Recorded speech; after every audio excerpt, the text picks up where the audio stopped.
Alors, j'ai entrepris ce jour, un instant s'il vous plaît, de m'intéresser à la question de Ngarbou à la suite du rapport d'enquête du gouvernement qui avait été commandé par le gouvernement suite à ce que nous pouvons appeler les massacres de Ngarbou, que certains veulent appeler des incidents, parce qu'il y a des mots, hein. Quand on dit incident, on a comme l'impression que c'est quelque chose de banal. Voilà, donc il faut utiliser les mots qu'il faut. Comme on entend certaines personnes parler de bavure, les bavures de Ngarbou, une expression qui n'existe pas dans ce domaine-là, dans le domaine militaire, les bavures militaires. J'ai rarement entendu parler de bavures militaires. On parle de bavures policières, mais les bavures militaires, je ne sais pas où on les trouve. Bon, voilà, on va le démontrer que l'expression bavure militaire n'existe pas en droit. Bavure policière, bavure militaire, ça c'est un langage pour essayer de relativiser ce qui s'est passé. Alors que là, il s'agit de la mort officiellement, d'après ce rapport, de la mort de 10 enfants et de 3 femmes, 3 mamans. Et parmi ces femmes-là, certaines ou une serait enceinte. Alors, donc quand j'ai pris ce rapport, je l'ai lu, je vais vous le dire, j'ai été choqué. J'ai été choqué. S'il vous plaît, vous qui parlez de volume, augmentez les volumes de vos téléphones. Je crois que... Augmentez les volumes de vos téléphones, s'il vous plaît. Le mien, il est au maximum. Donc, si vous avez des problèmes d'écoute, augmentez les volumes de vos téléphones. Je ne vais pas crier. Je parle déjà assez fort. Voilà. Donc, non, augmentez vos volumes. Mon volume, il est magnifique. Je crois que mon volume est magnifique. Alors, tout le monde me parle de volume. Volume, volume, volume. Bon, alors, est-ce qu'il y a certaines personnes vous me suivez normalement et très bien? Comme ça, vous signalez. Là, on comprendra que c'est un problème de téléphone. Parce que moi, j'ai mis mon téléphone au maximum. Donc, dites-moi si le volume est bon. Voilà. Voilà, le volume est bon. Voilà, le volume est bon. Oui, ben, très bien. Bon, non, ça dépend de vous, hein. Mon volume, il est bon et il y a d'autres personnes qui m'écoutent. Si mon volume n'était pas bon, tout le monde ne m'aurait pas écouté. Voilà. Donc, essayez de régler vos téléphones. Parfois, il faut éteindre vos téléphones, vous rallumer, ou alors, je ne sais pas comment vous faites souvent, parce que moi, je crois que le volume est assez bon. Voilà. Je vois la 10 sur 10, et d'autres personnes me disent que ce n'est pas 10 sur 10. 5 sur 5, voilà, c'est bon. Voilà. Le volume est parfait. Voilà. Et mon frère Eddy, augmente ton volume. Parce que tout le monde dit que la plupart des personnes disent que le volume est très bon. Donc, augmentez vos volumes.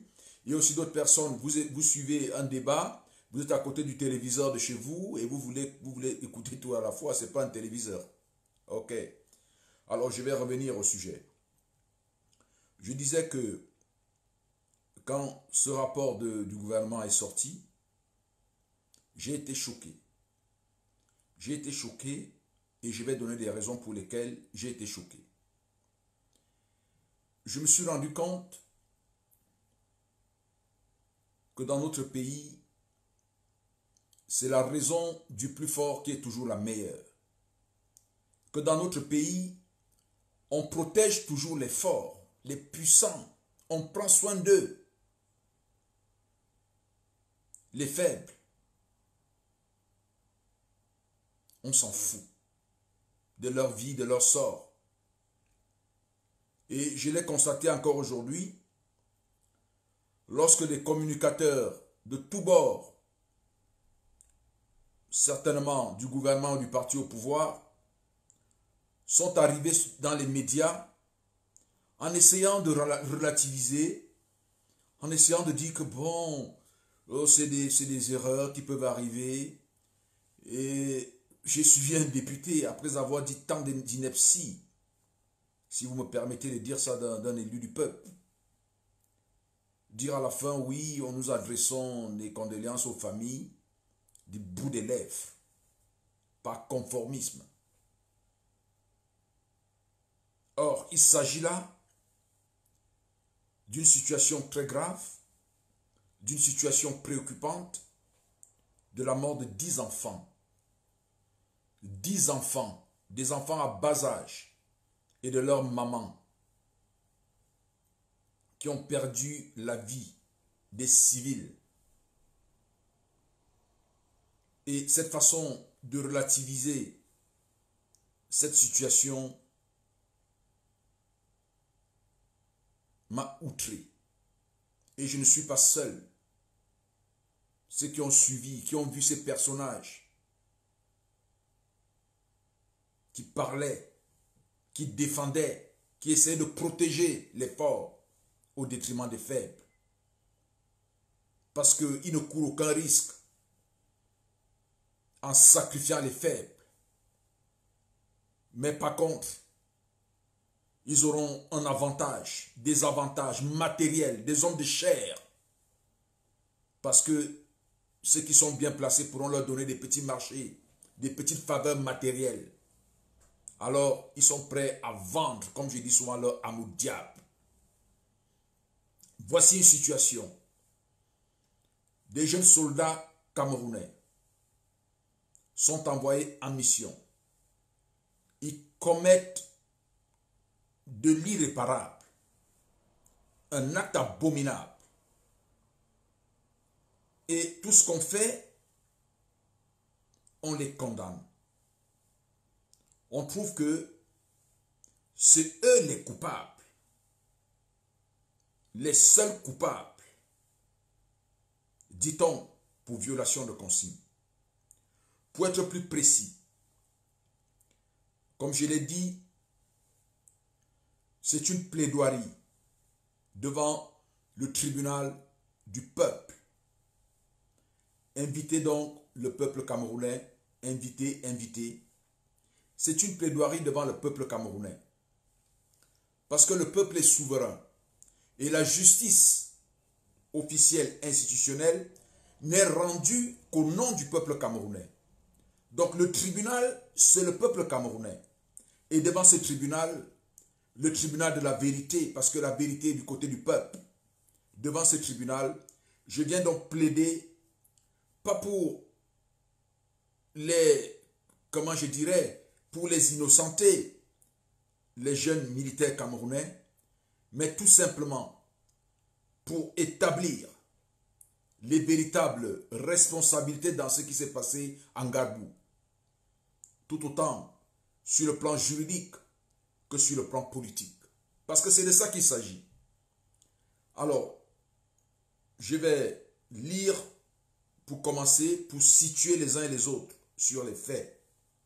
Je vais donc lire le communiqué de monsieur le secrétaire général à la présidence de la République qui faisait état de ce qui était contenu dans le rapport qui avait été rédigé à la suite de l'enquête qui avait été commandée par le chef de l'État.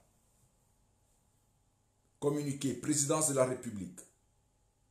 À la suite des événements tragiques survenus dans la nuit du 13 au 14 février 2020, dans la localité de Gbagbo et en exécution des très hautes instructions du président de la République, son Excellence Paul Biya. Voilà. Le ministre délégué à la présidence de la République, chargé de la Défense, a mis sur pied, en date du 17 février 2020, une commission d'enquête mixte avec pour mission 1. De faire la lumière sur les circonstances de la survenue des 10 événements. 2. D'établir les responsabilités des différents acteurs. Placé sous l'autorité du secrétaire d'État auprès du ministre de la Défense, chargé de la gendarmerie nationale et présidé par un magistrat militaire. La commission d'enquête était composée d'officiers des armées et de la gendarmerie nationale. À titre exceptionnel, la commission d'enquête a fait appel au service des observateurs suivants.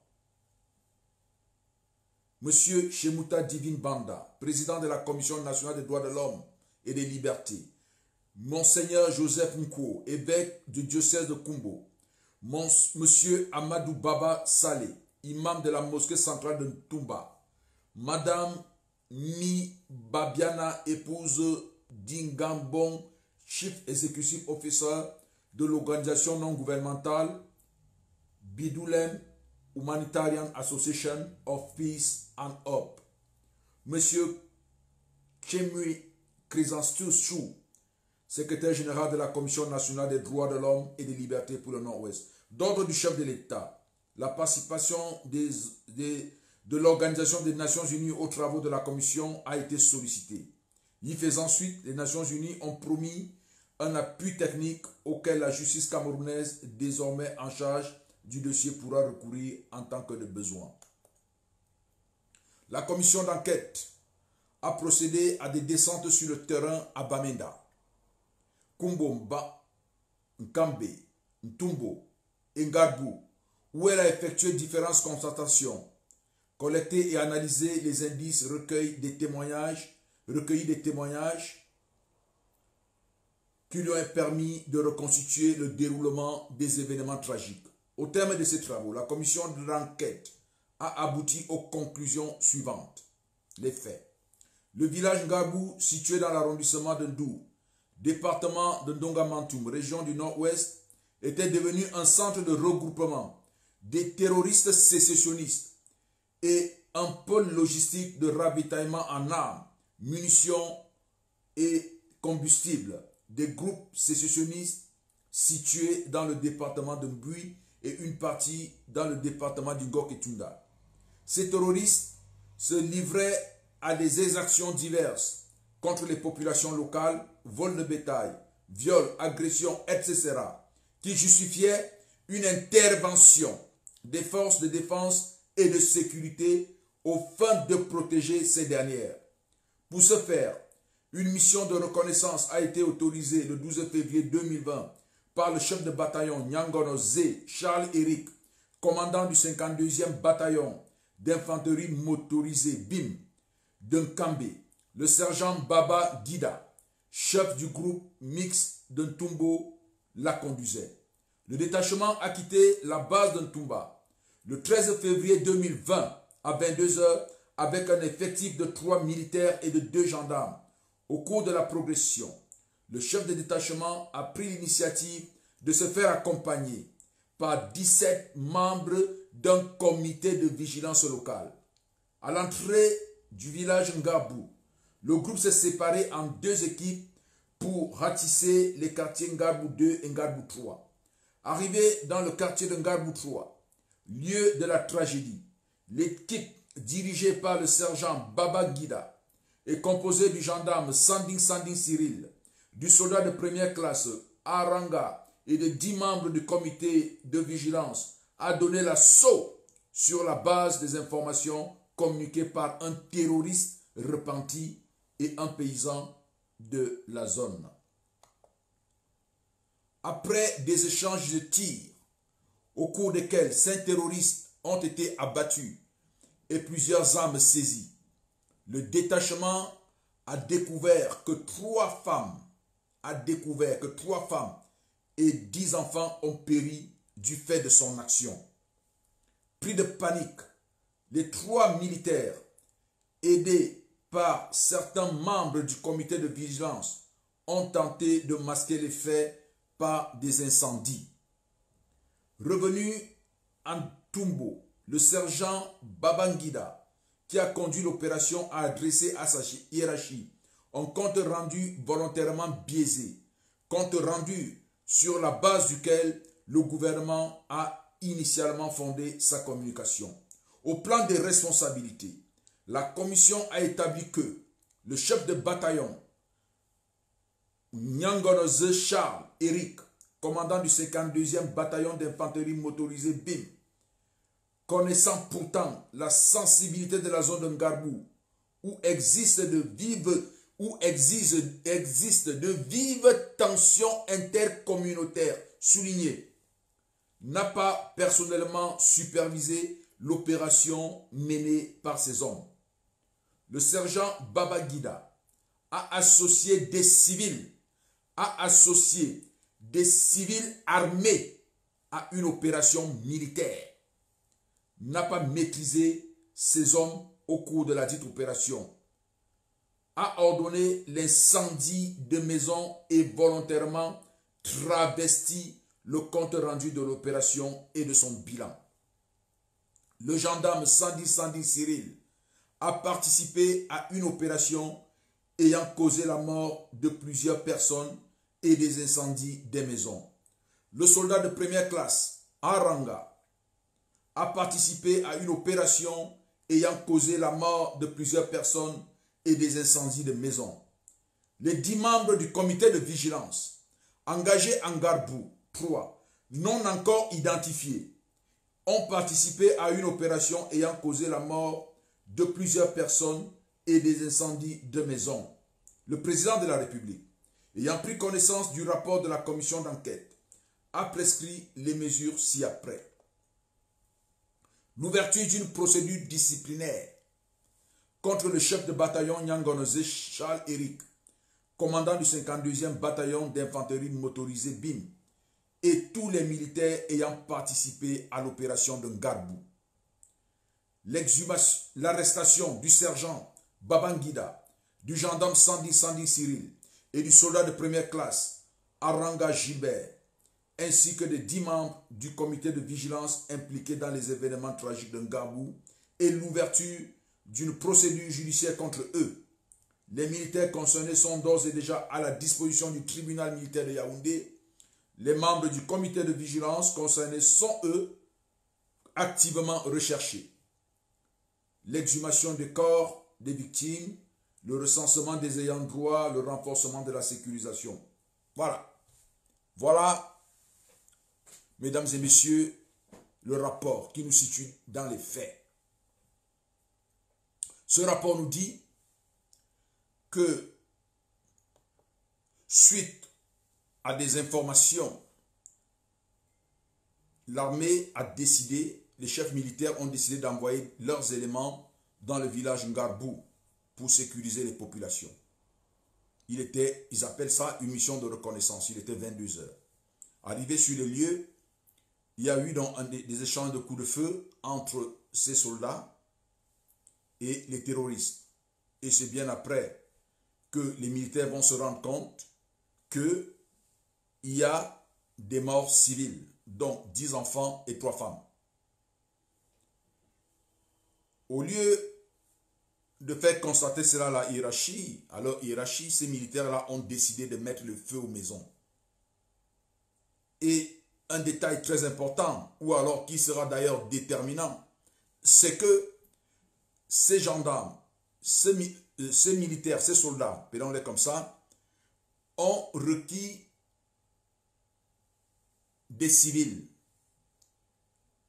constitués en comité d'autodéfense ou de vigilance pour aller, je ne sais pas très bien, parce qu'on leur apprend, on ne sait pas ce qu'ils allaient faire avec eux.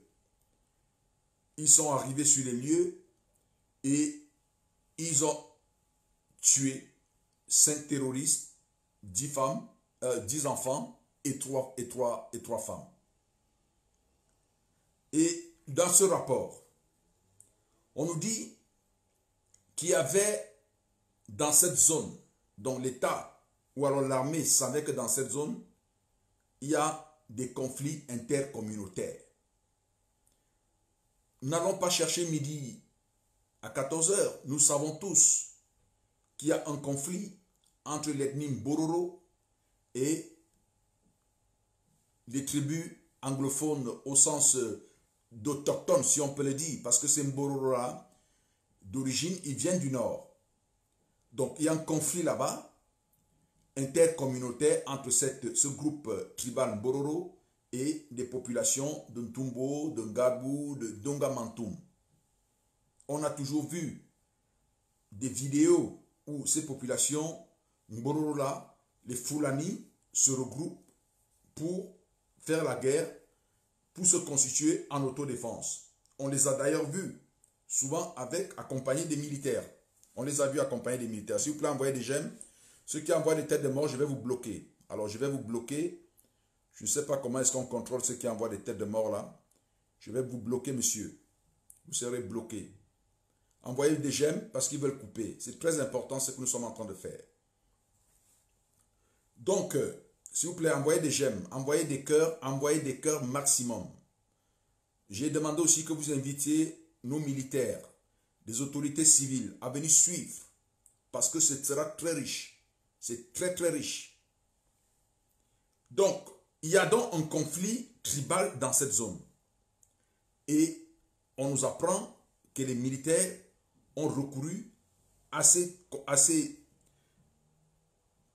communauté, à cette autre communauté que le gouvernement essaie d'éviter, d'éluder, de donner la nature.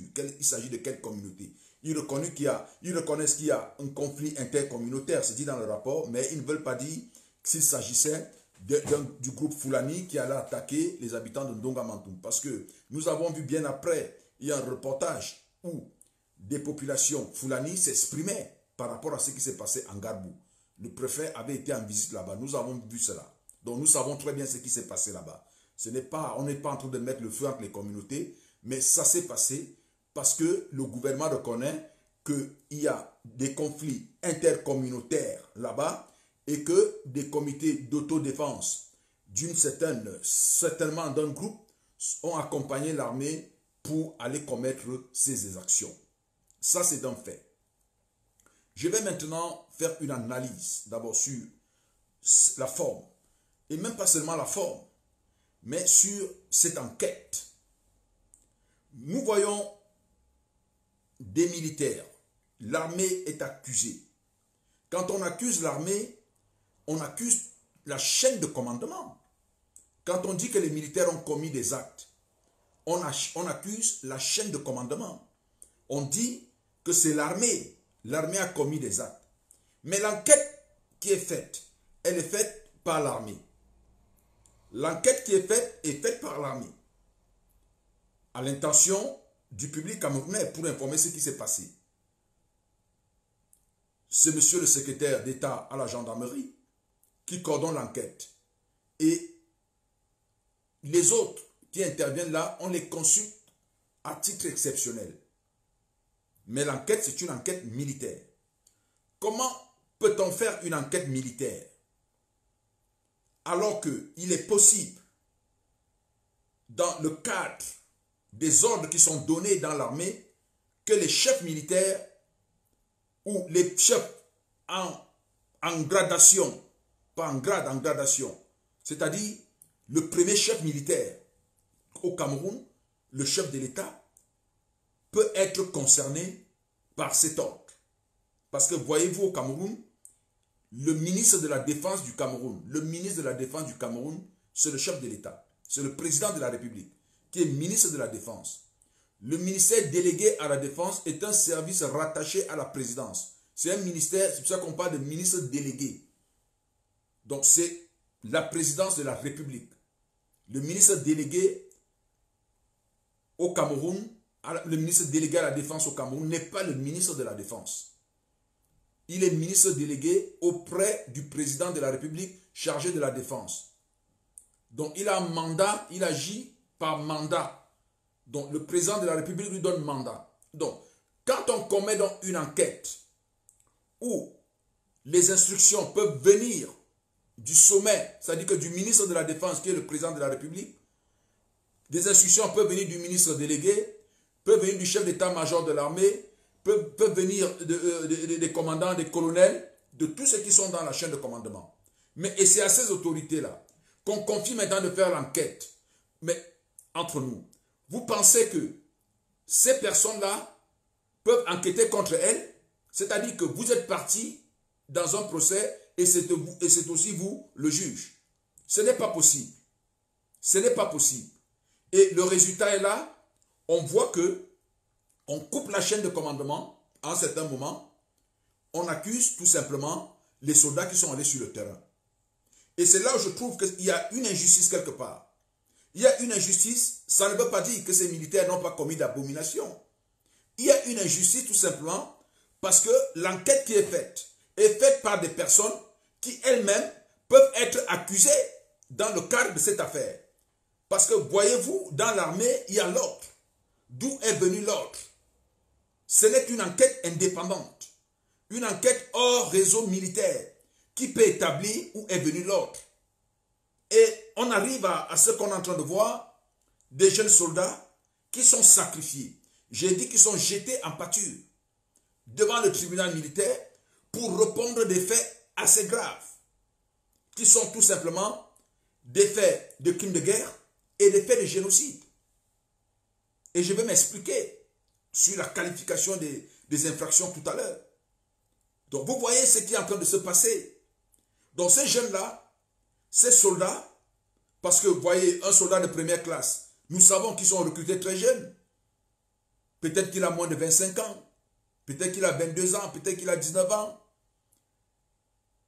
Le gendarme, le jeune gendarme, Sanding, peut-être qu'il a aussi 22 ans ou 23 ans, nous ne connaissons pas leurs âges, mais c'est un simple gendarme. C'est certainement un V. Donc c'est des enfants, même le sergent-chef. Sergent-chef, c'est tellement un jeune, c'est tellement qu'il a moins de 30 ans. Donc regardez donc ces jeunes-là auxquels on fait porter un seul lourd fardeau d'être aujourd'hui des génocidaires, d'être des criminels de guerre.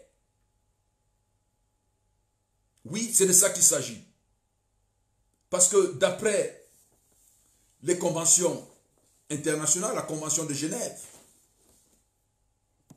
du 12 août 1949 et les protocoles additionnels de 1977, l'homicide involontaire, c'est-à-dire qu'au cours de la guerre, la destruction et l'appropriation des biens sont constitutifs des actes qualifiés de crimes de guerre.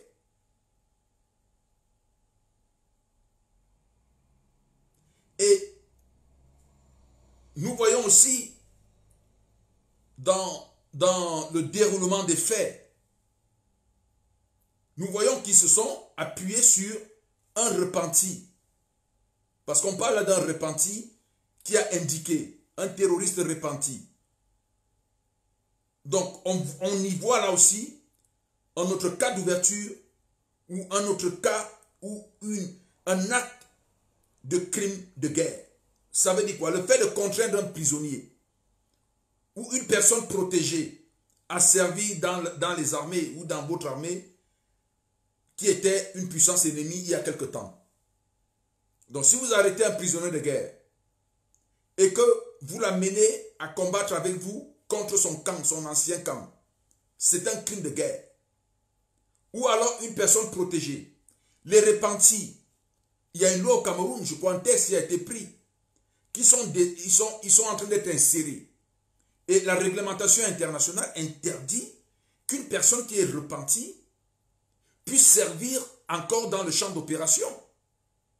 On ne peut pas utiliser un repenti, l'amener à trahir ses anciens compagnons de lutte. Parce que l'effet est négatif tout de suite. Beaucoup de repentis, beaucoup de personnes repenties qui vont se voir en train d'aller combattre leurs frères d'âme, leurs anciens frères d'âme, vont refuser, ils auront peur. Un repenti, c'est quelqu'un on veut laver, un désarmé, qu'on est en train de réinsérer, c'est quelqu'un qu'on veut laver, qu'on veut nettoyer, on veut purifier, et qu'on éloigne du champ de guerre. Comment se fait-il qu'on reprenne encore des repentis pour aider l'armée? Et ce n'est pas la première fois. Il y a un rapport du gouvernement, je ne sais pas quel événement. On avait parlé aussi sur, qu'est-ce qu'on avait dit là? Sur information d'un ancien repenti. Non, ça c'est très dangereux, c'est une violation. Et là, le faire, c'est une sorte de contrainte qui peut être morale, qui peut être physique. Parce que le repenti n'est pas là pour donner des informations à l'armée pour aller combattre ses anciens camarades. Le repenti, c'est quelqu'un qui ne veut plus être dans le champ de guerre. Donc c'est une affaire assez grave quand on voit cela. Donc, là, nous avons des cas de destruction et d'appropriation des biens. Il s'agit là des crimes de guerre. Il s'agit là des crimes de guerre. Ces enfants qui ont posé ces actes sont passibles de crimes de guerre. Ils sont passibles de crimes de guerre. Et nous avons aussi des actes constitutifs de génocide. Pourquoi génocide? Au terme de la Convention pour la prévention et la répression du crime de génocide du 9 décembre 1948, il est dit que si l'un quelconque des actes ci-après est commis dans l'intention de détruire ou tout ou partie un groupe national, ethnique, racial ou religieux comme tel, meurtre des groupes, alors là, il y a génocide. Et là, qu'est-ce que nous voyons dans le rapport? Dans le rapport du gouvernement, nous constatons qu'on parle de conflits intercommunautaires existants, latents. Et on voit des civils qui vont avec cette armée pour aller faire la guerre contre un groupe opposé, qui forcément n'est pas de l'ethnie de ceux qui viennent attaquer, de ces civils qui accompagnent l'armée. Donc, il y a une volonté d'amener ces populations de cette tribu-là à aller tuer les autres parce qu'ils sont de l'autre tribu. Et c'est ça la définition type du génocide. Donc, ces jeunes enfants sont punissables de l'infraction de génocide. Et nous savons que les infractions de génocide, les infractions de crimes de guerre, sont des infractions qu'on dit imprescriptibles. Donc même après 30 ans, après 50 ans, ces jeunes-là pourront être poursuivis. Ils pourront être poursuivis pour ces faits. Donc il y a un problème à regarder cette enquête, à limiter cette enquête aux seuls 3 soldats. Et lorsque on établit des responsabilités en matière de crimes de guerre ou de génocide, on vérifie les responsabilités. On vérifie ceux qui ont posé l'acte sur le terrain et on vérifie ceux qui peuvent donner l'ordre ou qui donnent l'ordre ou qui sont susceptibles de donner l'ordre. Donc, on regarde la chaîne de commandement. On ne s'arrête pas à regarder ceux qui ont commis les actes parce que dans l'armée, il y a des ordres. On va donc vérifier quoi? Si un chef a donné l'ordre d'aller tuer, même s'il n'est pas allé sur le terrain, il sera responsable. Il sera accusé, poursuivi des crimes, des faits constitutifs de crimes de guerre ou de génocide, parce qu'il a donné l'ordre. Il y a aussi une autre responsabilité, c'est que ce chef militaire n'a pas pris toutes les dispositions pour que ce crime-là ne soit pas commis. Je reprends. Il y a le chef qui donne l'ordre aux militaires, aux soldats d'aller tuer, d'aller commettre le génocide. Il est poursuivi. Il y a le chef dans la hiérarchie militaire, dans toute la hiérarchie militaire, dans toute la chaîne de commandement, qui n'a pas pris des mesures pour que cet acte-là ne soit pas posé. Les jurisprudences des tribunaux internationaux criminels, à partir de Nuremberg, tous ceux qui ont eu au TPI partout dans le monde, sont clairs là-dessus. Les conventions internationales sont claires là-dessus. La chaîne de commandement, sa responsabilité vient aussi du fait qu'elle n'a pas pris toutes les dispositions pour que ce crime ne soit pas commis. le soldat est considéré dans ce cas comme le couteau. Ou alors, je vais prendre un exemple simple. Vous prenez un couteau pointu, tranchant, vous le remettez à votre enfant. Il est possible que l'enfant utilise mal ce couteau et poignarde quelqu'un. Il est aussi possible que cet enfant ne l'utilise pas. Mais parce qu'il a utilisé, vous serez responsable. Parce que vous ne deviez pas donner, vous n'avez pas mis tout en œuvre pour que l'enfant ne puisse pas commettre cet acte. Les soldats camerounais qui se retrouvent donc en train de commettre cet acte, est-ce que toutes les garanties, est-ce que tout a été mis en œuvre pour que de tels actes ne soient pas commis? Est-ce que la chaîne de commandement a pris toutes les mesures nécessaires pour que cet acte ne soit pas commis? Regardez ce qui se passe. Dans le rapport, vous voyez bien qu'on parle du commandant Eyinga. On dit que lui-même, il devait être sur le terrain, il ne devait pas laisser, vous voyez, il ne devait pas laisser les militaires aller seuls. Il devait aller superviser lui-même sur le terrain. Donc, ils reconnaissent que le commandant Eyinga n'a pas mis tout en œuvre pour que de telles infractions ne soient pas commises. Pourtant, le commandant Eyinga n'a pas donné des instructions, d'après le rapport, qu'ils aillent commettre un tel acte. Donc, il y a ici la reconnaissance de la responsabilité du fait que, et du seul fait que, toutes les mesures n'ont pas été prises pour que l'infraction ne soit pas commise. Et là, on ne va pas s'arrêter au commandant Zé. On doit aller plus loin en interrogeant maintenant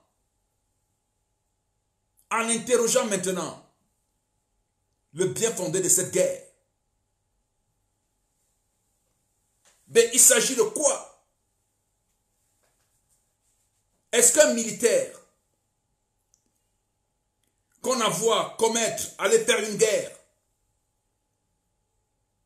sans que cette guerre soit légitime et légale, sera le seul coupable des actes qu'il aura opposés? Non. Je reprends. Un militaire qui est envoyé sur un front d'opération, sur un champ d'opération, sera-t-il le seul responsable s'il est avéré que ce pourquoi il a été envoyé est illégitime et illégal? Non. C'est là où intervient donc la responsabilité de la chaîne de commandement, la responsabilité de ceux qui décident de la guerre.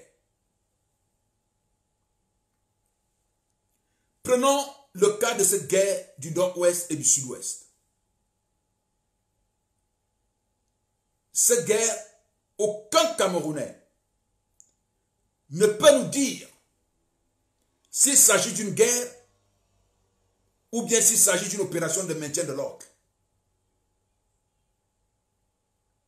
Aucun. S'il s'agit d'une guerre, quand on prend les dispositions de l'article 26 de la Constitution camerounaise, les questions relatives à l'organisation de la défense nationale sont du pouvoir du Parlement. Ça veut dire que si le Cameroun doit entrer en guerre, il faut une loi. Il faut que l'Assemblée prenne une résolution, une loi pour dire que le Cameroun est en guerre. Nous autorisons notre défense, notre force de défense à s'organiser pour faire la guerre. Parce que cette question relève du pouvoir du Parlement. D'autres diront que le président, compte tenu qu'il veille à la sécurité et à la sûreté intérieure de l'État, oui, mais quand le président, dans le cadre de cette mission-là, quand il décide, pour des raisons de sécurité intérieure, de sécurité extérieure du pays, soit de déclarer la guerre, s'il veut le faire, en extrapolant, en élargissant cet article, en lui donnant une interprétation extensive. Il faut bien qu'il pose un acte. Et le président agit dans une république avec des décrets, des arrêtés, avec ce qu'on appelle le pouvoir réglementaire. Est-ce que le président de la République, dans le cas d'espèce, a pris un acte réglementaire pour dire que oui, là il s'agit d'une guerre? Non. Et s'il s'agit, comme on le voit dans cette analyse, dans ce rapport, qu'il s'agit d'une traque aux terroristes, donc ça renvoie aux opérations de maintien de l'ordre. Les opérations de maintien de l'ordre ont un régime. C'est que elles sont coordonnées par l'autorité administrative.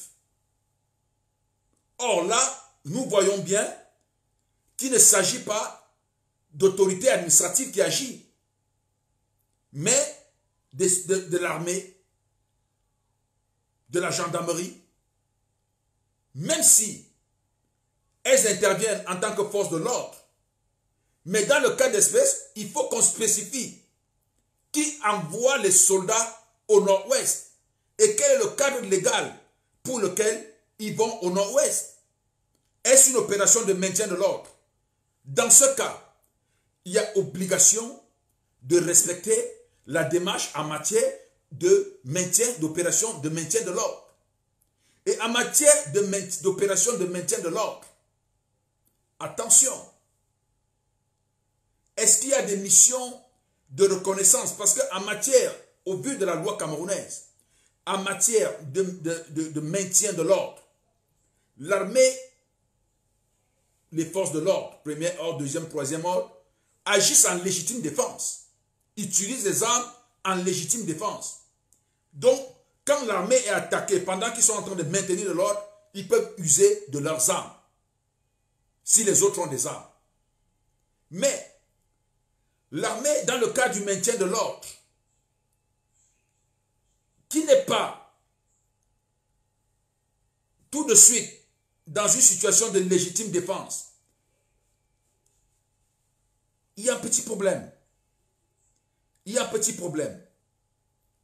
Donc, sur le plan de la forme, il faut bien qu'on définisse quel est le sens sur le plan légal, la forme sur le plan des lois et règlements de la République de cette guerre dans le Nozo. Sommes-nous en pleine guerre? Dans ce cas, il fallait une loi qui dise que nous sommes en guerre. Sommes-nous, ou alors un décret du président de la République, ou une déclaration du président de la République, soit dans le cadre de l'état d'urgence, soit dans le cadre de l'état d'exception, bref. Il fallait un instrument juridique qui puisse justifier ce pourquoi on envoie ces jeunes soldats aller faire la guerre. Mais en l'état actuel, nous n'avons pas ces précisions. Donc cette guerre-là est un fourre-tout. Si on parle de terroristes, alors si on parle de terrorisme, dans ce cas, dans des opérations de lutte contre le terrorisme, il s'agit des infractions. Il s'agit des infractions. Des infractions à la loi. Donc, les opérations en matière de terrorisme sont coordonnées par le commissaire du gouvernement dans d'autres pays, par le procureur. Vous avez vu quand il y a des attentats en France, c'est le procureur de la République qui mène des enquêtes parce que c'est des infractions. Si on parle de terrorisme, pourquoi le gouvernement peut-il décider de faire une enquête administrative? C'est une infraction à la loi. Donc, c'est au procureur ou au commissaire du gouvernement de diligenter ces enquêtes, de mener ce qu'il faut pour qu'on sache exactement ce qui s'est passé. Donc, il y a un flou juridique dans cette guerre. Et le troisième point de ce flou, c'est au niveau de, comment je peux appeler ça? C'est au niveau de l'intention du gouvernement. Le gouvernement veut faire la guerre à qui? Aux terroristes? Nous en doutons.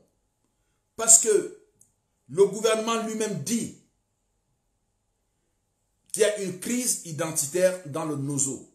Raison pour laquelle il y a eu un grand dialogue national. Il y a eu un grand dialogue national parce que c'est une question de crise identitaire. Donc c'est une guerre d'un peuple qui veut se libérer. Étant entendu que le peuple anglophone, donc les anglophones du Cameroun, ont été reconnus comme un peuple. Donc, nous sommes là dans un cas de droit international. C'est-à-dire qu'il y a un peuple qui a décidé de s'autodéterminer, de disposer de lui-même. Est-ce que un peuple qui a décidé de s'autodéterminer, de disposer de lui-même, est-ce qu'il s'agit encore d'une opération classique de maintien de l'ordre? Est-ce que notre État, le gouvernement du Cameroun, a le droit de faire la guerre contre une partie du peuple ou d'un peuple qui décide de s'autodéterminer, de disposer de lui-même? Parce qu'il est considéré par l'Union africaine, il est considéré comme un peuple. Donc, il y a un problème à ce niveau-là. Il y a un véritable problème à ce niveau-là. S'il s'agit, comme il est le cas en ce moment, il s'agit d'une crise identitaire, alors là, le gouvernement ne peut pas décider de faire la guerre. Le gouvernement ne peut pas décider de se comporter comme si on était dans un champ de guerre, sans avoir utilisé tous les moyens de droit, sans avoir utilisé tout ce que le droit international prévoit, à savoir des négociations, la recherche de la paix. Est-ce que l'État du Cameroun a tout fait pour qu'il n'y ait pas ces enfants soldats, ces jeunes-là, qui aillent commettre les crimes en Garbou? Parce qu'il revient, il est de la responsabilité de l'État, dans un tel contexte, de ne pas envoyer faire la guerre, mais plutôt d'utiliser toutes les voies et tous les moyens pour arriver à un règlement amiable, parce qu'il s'agit d'une crise identitaire. Le gouvernement l'a dit à plusieurs fois, on parle d'ailleurs de la question anglophone. Qu'est-ce qu'il fallait donc faire? Il faut que le gouvernement ait eu à démontrer qu'il a négocié, il a discuté en vain avec les sécessionnistes. Mais ce qui n'a pas été fait, le grand dialogue national n'a jamais été une rencontre entre les belligérants anglophones et le gouvernement de la République. Or, il faut cette négociation-là pour légitimer et légaliser l'intervention militaire de l'État. Il n'y a jamais eu cette rencontre. Il n'y a pas de dialogue, il n'y a pas de médiation internationale ou nationale. Il n'y a jamais eu d'assises entre l'État du Cameroun et les belligérants. Or, il est obligatoire, il est de droit que le Cameroun et les belligérants, avant une déclaration de guerre, puissent s'asseoir aient d'abord eu préalablement à s'asseoir autour d'une table et décider sur la guerre ou alors sur la réconciliation. Voilà ce qu'il y avait lieu de faire. En prenant donc des militaires, tout simplement parce qu'ils sont sous nos ordres, en les envoyant faire une guerre qui, sur le plan légal et légitime, n'a pas son fondement, parce que nous devrions d'abord user de tous les voies et moyens possibles prévus par le droit international, en termes de négociation, en termes même de la forme juridique de l'intervention de l'État. On les envoie maintenant dans une opération comme celle-là, une opération photo, ils commettent des actes. Et on veut nous faire croire qu'ils ne sont pas, que ceux qui ont envoyé ces enfants aller faire la guerre dans un tel contexte, dans un tel cadre, ne sont pas responsables de ce qui s'est passé en Gbagbo. Non, ils sont responsables. Ils sont bel et bien responsables. Donc ces enfants qui vont faire la guerre, une guerre qui n'obéit pas à la réglementation, qui n'obéit pas aux conditions fixées par le droit international, sont en train d'obéir à un ordre illégitime. Et qui a donné l'ordre illégitime? C'est le pouvoir politique. C'est lui qui a envoyé les enfants aller faire cette guerre. C'est pour ça que les questions de guerre passent d'abord et toujours, dans la plupart des pays, au niveau du Parlement, pour qu'on étudie. Les États-Unis avaient fait la même erreur dans la guerre du Vietnam, en envoyant des enfants aller mourir au Vietnam, alors que la question n'était jamais passée devant le Parlement américain. Alors il y a eu une levée de bouclier en disant non, vous n'allez pas laisser nos enfants mourir. Et c'est ce cri-là aujourd'hui. Ma défense pour ces enfants, c'est de dire, arrêtons de faire mourir nos enfants. C'est une guerre qu'on peut régler en nous asseyant autour d'une table. Les jeunes soldats qu'on envoie en Gbagbo, qu'on envoie dans le nord-ouest, ne sont pas entrés dans l'armée pour faire des guerres illégitimes, des guerres sans cadrage juridique. Ces enfants-là ne sont pas entrés dans l'armée pour être de la chair à canon. Ce n'est pas à eux de régler, ce n'est pas à l'armée de régler la guerre, la crise anglophone. Ce n'est pas à l'armée, les pouvoirs, les politiques, c'est de leur responsabilité de régler cette guerre, cette affaire. Les armes, ce n'est pas le moment des armes, parce qu'il y a encore une voie, la voie de la négociation. Elle n'a jamais été explorée. Il y a eu des tentatives en Suisse, dit-on, mais on ne l'a pas vu se matérialiser. On ne l'a pas vu se matérialiser. Donc, il revient aux politiques de régler cette guerre. Il ne revient pas aux militaires. Il ne revient pas à l'armée d'aller régler cette guerre. Il ne revient pas à nos jeunes soldats d'aller mourir pour cette guerre qui est illégitime. Et quand ils vont commettre de tels actes, on les condamne, on les traduit devant les tribunaux pour répondre des crimes de condamnation à mort et de vie, comme ceux de génocide et de crimes de guerre. Ces petits-enfants qui sont entrés dans l'armée, non pas pour mourir, pour faire des guerres, mais parce que c'est un emploi. On ne va pas dans l'armée pour faire la guerre. C'est très faux, je l'ai lu. Quelqu'un écrit qu'on va dans l'armée pour faire la guerre. Non. Il y a ce qu'on appelle l'équilibre de la terreur. Celui qui prépare, celui qui veut la paix, prépare la guerre. C'est de ça qu'il s'agit. Donc vous avez une armée forte. L'armée devient donc un instrument de dissuasion. Donc ces enfants-là ne viennent pas pour faire des guerres. Ces recrutements qui sont faits pour qu'ils aillent faire la guerre au nord-ouest, ce n'est pas leur travail. L'État doit tout mettre en œuvre pour régler cette affaire. Il y a une légitimité de la guerre contre Boko Haram parce que le Cameroun était attaqué et le président de la République a dit que nous sommes en guerre. Il a fait une déclaration. Donc les militaires devraient donc aller combattre pour protéger le Cameroun. Mais dans le cas de la guerre anglophone, ces enfants qui vont tuer en Gbagbo ne sont pas les responsables. Parce qu'on les envoie, parce qu'on les utilise. On les instrumentalise pour faire une guerre qu'ils n'ont pas le droit de faire. Que les politiques prennent donc leurs responsabilités. Ce n'est pas aux militaires de régler les questions de crise identitaire. Cela revient aux politiques.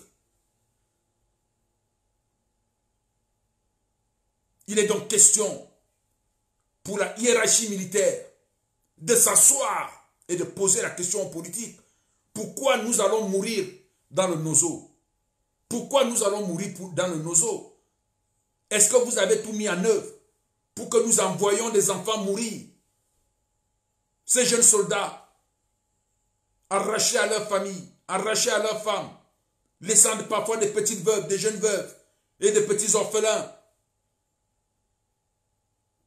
Nous ne voulons pas ça. Comme ceux qui se sont levés aux États-Unis pour dire que la guerre de Vietnam est illégitime et illégale. Nous aussi, nous nous levons pour dire que la guerre du Nozo est illégale et illégitime. Allez régler cette affaire autour des tables. N'envoyez plus nos enfants mourir dans le Nozo. Ils deviennent des criminels de guerre malgré eux, des génocidaires malgré eux.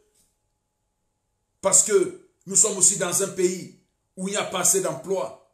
Et quand on trouve un petit emploi, on est prêt à tout. Aujourd'hui, tout le monde lave les mains. Ce sont les enfants, là, ils sont allés tuer. Et là même, ça me permet aussi de revenir sur la formation. Quelle est la formation qu'on donne aux soldats camerounais? La formation de la brutalité. Et c'est ce qu'on voit. Des actes comme ceux-là qui sont posés. C'est parce qu'il y a un problème dans la formation des soldats camerounais. L'école militaire camerounaise obéit encore au canon de l'école militaire coloniale qui avait pour but de mater. Il faut voir nos militaires se comporter. On leur apprend la violence. Tout le monde voit comment ils sont violents. Comment ils ont le rapport qu'ils ont à la vie des autres. Ils ne considèrent pas le civil comme quelqu'un qui a une vie. Ils brutalisent. Ce que vous appelez les bavures. Les bavures, elles sont constantes, elles sont permanentes. Parce que ces enfants-là, on les forme à la coloniale.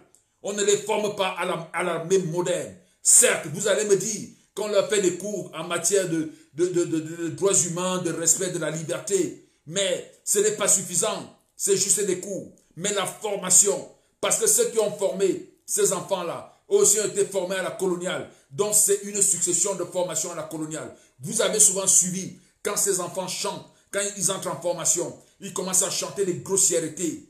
Et on vous dit qu'on enlève l'esprit civil. Ils commencent à chanter des grossièretés. Ils commencent à être vulgaires. On doit revoir la formation de nos enfants. Un enfant bien élevé, qui a reçu une bonne éducation, dès qu'il entre dans l'armée, on commence à lui faire dire n'importe quoi. Il commence à se comporter comme mais non. Nous devons donc revoir la formation de nos militaires. Quand ces enfants arrivent et qu'ils sont, après avoir, il y a eu peut-être un incident, les femmes sont mortes parce qu'il y a eu des échanges des coups de feu, ils sont morts. Mais quand ils se mettent à brûler les corps, parce qu'ils n'ont pas seulement brûlé les maisons, ils ont brûlé les corps. Ils ont brûlé les corps. C'était les corps qui voulaient brûler. En brûlant les maisons, les corps ont calciné. Quand on voit déjà ce degré de méchanceté, ce degré de cruauté dans les corps des enfants, l'armée, notre État, notre pays doit s'interroger. Nous devons nous interroger sur la formation que nous donnons à nos enfants. Nos enfants, qu'est-ce qu'ils deviennent quand ils entrent dans l'armée? Ce sont nos enfants. Les enfants des militaires, les militaires sont des enfants. Ils ont des pères, des mères. Ils sont issus des familles. Et ces familles ne veulent pas avoir des monstres. Ces familles veulent avoir des enfants bien élevés, des militaires bien élevés, qui respectent le règlement militaire, qui défendent la patrie avec honneur et fidélité. Mais pas des monstres.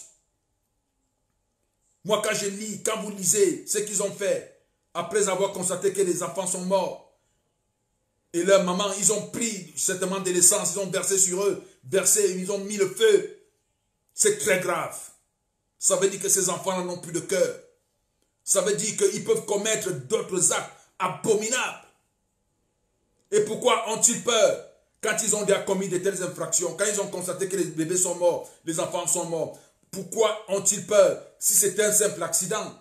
Pourquoi ont-ils peur? Ils auraient pu dire que oui, on a tiré, on ne savait pas qu'il y avait des enfants.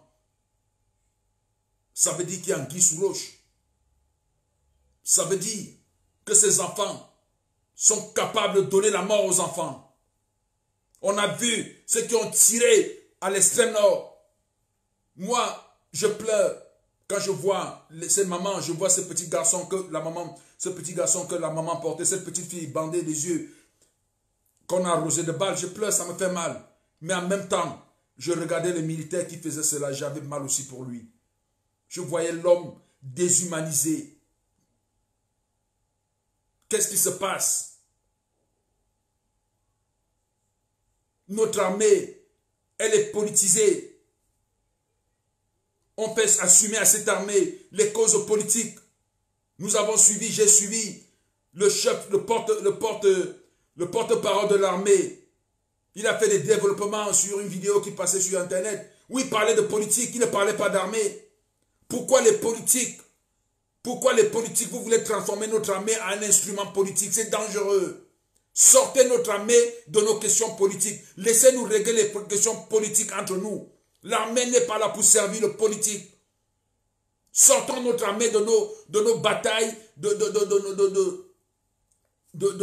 nos conflits politiques. Sortons notre armée de là.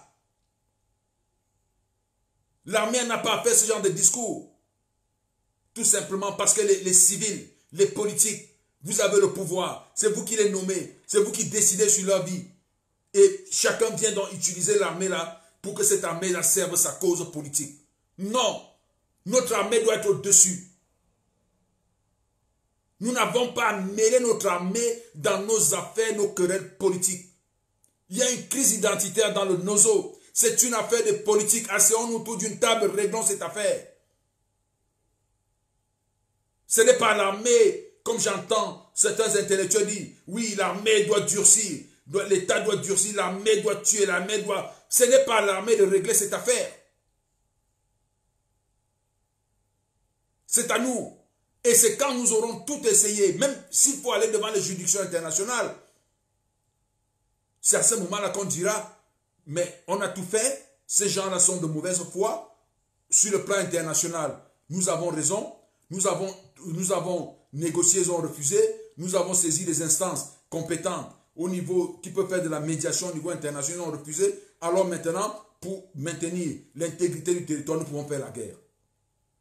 Et là, quand le militaire va, il sait qu'il va protéger son pays. Mais là, il n'y a pas de négociation, il n'y a rien. On dit qu'il faut envoyer l'armée. L'armée va faire la guerre. L'armée va tuer. Ce sont nos enfants qu'on envoie. Et ils vont mourir. Beaucoup de familles ont perdu des enfants. J'ai reçu des messages des soldats.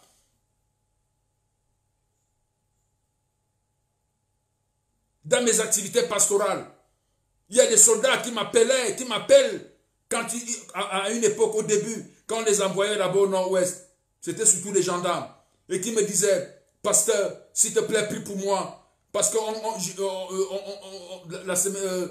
mardi, ouais, il me disait mardi, lundi, mercredi, j'irai à Bamenda, je ne sais pas si je vais revenir. D'autres ont même perdu la vie. Et j'ai eu mal. Je me suis dit, mais est-ce qu'on ne peut pas régler cette affaire? Est-ce qu'on ne peut pas s'asseoir autour d'une table? Il s'agit de quoi? Ce qui se passe au Nozo ressemble à un holocauste. Pourquoi ce sacrifice? Alors que nous, les politiques, nous, les intellectuels, nous, la société civile, on peut s'asseoir et régler cette affaire. Négocier avec les sécessionnistes, ça ne veut pas dire qu'on va accepter ce qu'ils disent. Mais c'est pour légitimer ce que nous allons faire. Est-ce qu'on a utilisé tous les voies et moyens?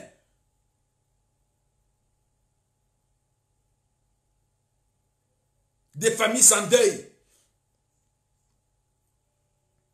Des familles de soldats, des militaires sans deuil. Parfois, ils ont des salaires. Quel salaire ils ont pour aller mourir? Ces enfants sont contents de porter la tenue. Ils sont contents d'être militaires de leur pays. Mais qu'est-ce qu'on leur donne? Nous, les civils, nous de la société politique. On leur donne la mort. On n'est pas obligé de faire la guerre.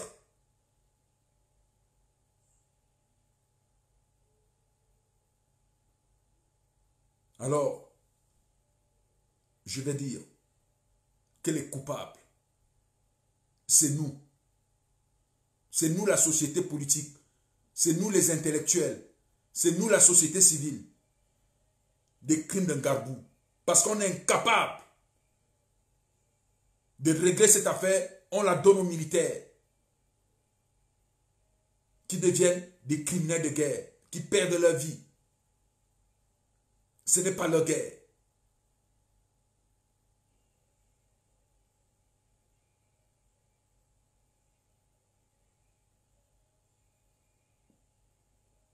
Soyons réalistes.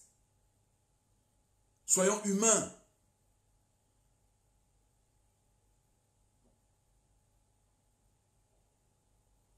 Qu'est-ce qu'on est en train de faire? Où allons-nous? Où allons-nous? Et on voit toute cette classe intellectuelle corrompue qui vient soutenir sans poser la véritable question. Qu'est-ce qu'on est en train de faire? Des gens, on voit les enfants d'autrui qui vont à la guerre. Et vous, vos enfants y vont? Vos enfants perdent la vue là-bas? Quand vous décidez, quand vous défendez, vous êtes en train de promouvoir la guerre, vos enfants y vont?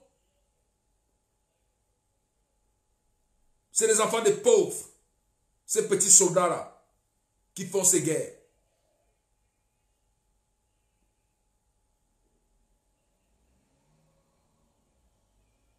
Pourquoi vous faites ça?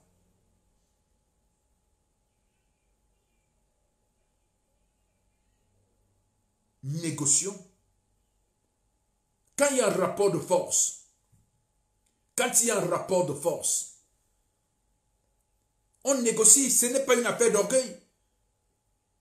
Ces sécessionnistes anglophones ont déjà démontré qu'ils ont une capacité de nuisance. Ils ont l'arme lourde, ils tirent. On ne va plus les traiter comme des petits bandits du quartier. Il n'y a pas de honte à aller s'asseoir avec eux. En Casamance, ils se sont assis. Cabinda et Angola et l'Angola se sont assis. Même le Soudan, ils se sont assis. Même si ça arrive à la sécession, je ne la souhaite pas. Parce que pour moi, sur le plan juridique, elle n'a pas un fondement. Et je le démontrerai aux anglophones. Le moment venu, si on s'assied autour d'une table. L'Érythrée et l'Éthiopie, il y a eu des assises. Le Front Polisario et le Maroc, il y a eu des assises. Partout, il y a sécession. Même en France, la Corse et le gouvernement français, les mouvements indépendantistes se sont assis. En Nouvelle-Calédonie, la France et les mouvements indépendantistes sont assis. Quand les Bretons voulaient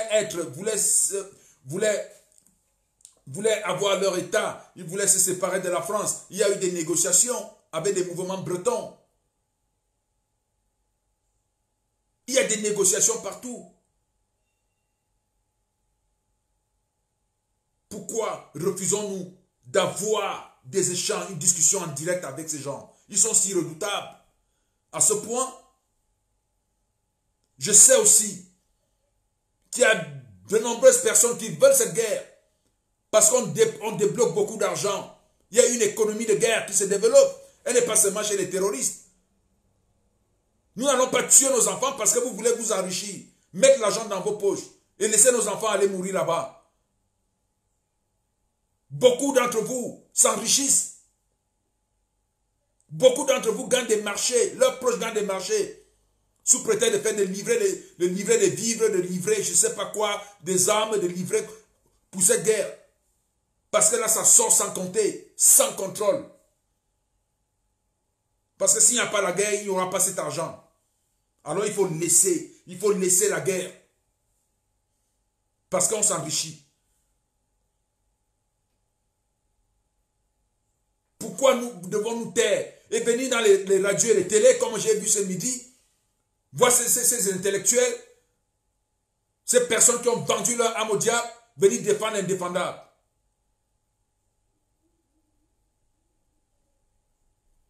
Nous n'allons pas vous laisser. Nous allons crier. Nous allons parler. Parce que nous sommes la voix de ceux qui n'ont pas la voix.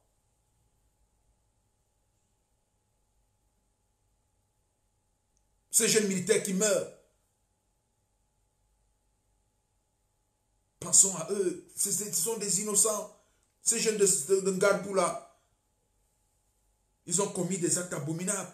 Mais pour moi, ils ne sont pas responsables. Quand vous donnez le couteau à un enfant et qu'un enfant poignarde une personne, cet enfant-là, même s'il a commis là, il est irresponsable. Il est coupable, mais il n'est pas responsable. Le responsable, c'est vous, le parent. Je peux me dire que ces enfants sont le couteau. Le couteau qui tue. Est-ce qu'on condamne le couteau qui tue? Non, c'est celui qui utilise le couteau. C'est vous qui utilisez le couteau et vous condamnez maintenant le couteau. Non.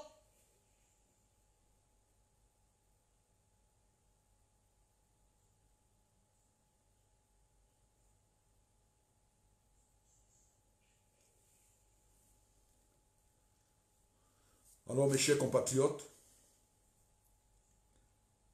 vous allez porter ce message aussi. Portez-le. Portez ce message. On a assez de voir des cercueils. Maintenant, on est obligé d'enterrer ces enfants en catimini. Vous voyez encore des cérémonies où on vient enterrer, où on expose les militaires, ou ces soldats, on ne voit plus. D'autres meurent de morts atroces parce qu'ils sont entrés dans l'armée. Je dis que toute personne qui ne veut pas de négociation dans cette affaire est dans l'irresponsabilité. C'est de l'irresponsabilité. C'est même de l'inhumanité.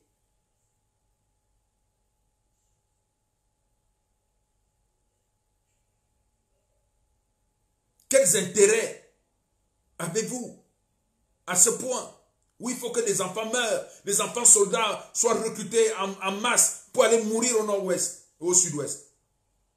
Quels intérêts occultes vous défendez? Et ce qui se passe lorsque les promoteurs de l'État gouvernant viennent à la télé, c'est pour protéger tout simplement ce pouvoir. Il faut le protéger. Il faut dire que c'est bien, ce sont les soldats qui ont tué, ils n'ont pas respecté les consignes. Quel respect de consignes? Qu'est-ce que l'État a fait pour qu'il n'y ait pas cette guerre? C'est l'État qui est responsable. Ce sont ces gouvernants-là qui sont responsables. Qu'est-ce qu'ils ont fait pour qu'il n'y ait pas cette guerre? Monsieur le Premier ministre,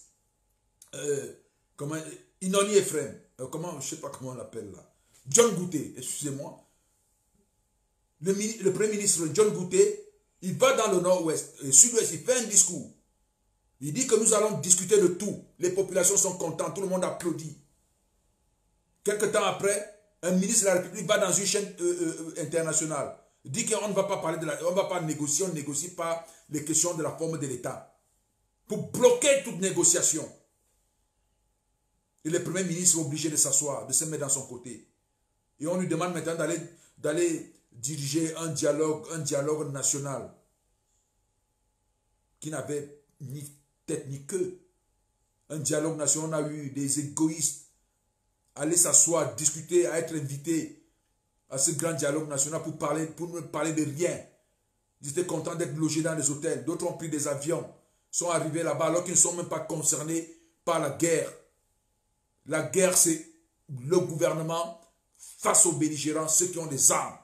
Tout ce qui était à Yaoundé là-bas, c'était du cinéma, c'était du folklore.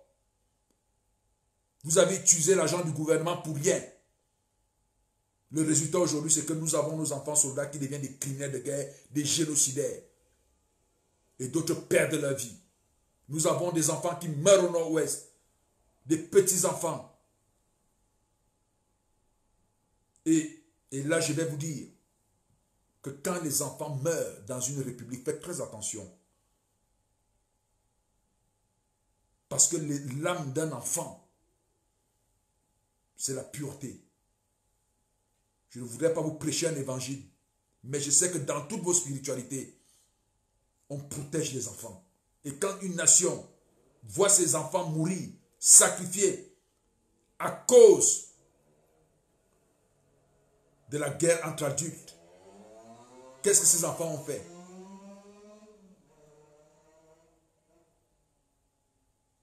Aussi, quand on lit ce rapport, il est dit dans le rapport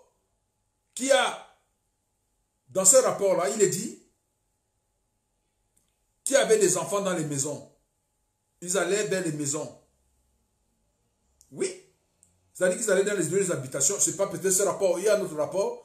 On avait dit que dans une maison, ils étaient au milieu des habitations. Les militaires, les terroristes étaient au milieu des habitations. Quand les militaires les terroristes sont au milieu des habitations, qu'ils ont utilisé les populations comme bouclier humain, on ne tire pas. On ne tire pas. Quand on parle qu'est-ce qu'on dit souvent, l'expression collatérale là, des dégâts collatéraux. Quand on parle de dégâts collatéraux, c'est qu'on ne sait pas qu'il y a des civils. Mais quand on sait que c'est des habitations civiles et qu'à l'intérieur, les populations sont prises comme bouclier humain, on ne tire pas. On n'ouvre pas le feu. On prend des boucliers humains et on tire. Non, c'est très grave. Parce que le rapport disait, le premier rapport de l'armée, disait que ces terroristes étaient dans les maisons. Étaient dans les maisons. Ils vivent avec des populations.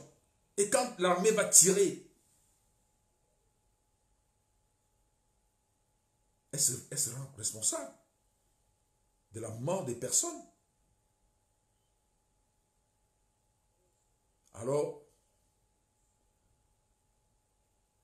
chers amis, chers compatriotes, allez porter ce message. Partagez cette vidéo. Si vous avez des responsables, partagez-les. Peut-être qu'en parlant,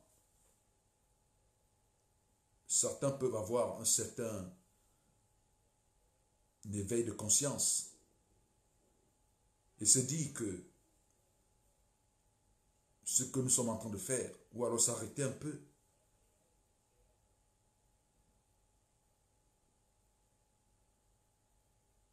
Je vous remercie.